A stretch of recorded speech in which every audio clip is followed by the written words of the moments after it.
אקרא בקול צבי צא, אך ראו, הוא לא יוצא. למה צבי מתחבא?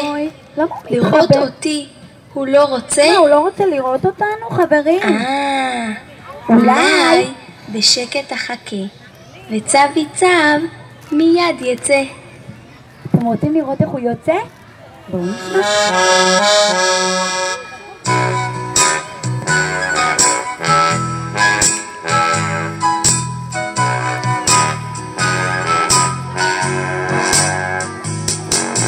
צבי הצב בבית מחכה בבית. שיהיה פה שקט ומיד יצא. מתי הוא יצא? ידיים בואו נשלב ידיים. בואו ננעל את הפה. ועכשיו אתם יודעים מה אנחנו נעשה? בואו נספור על 3 ואז הוא יצא. 1, 2 ו3.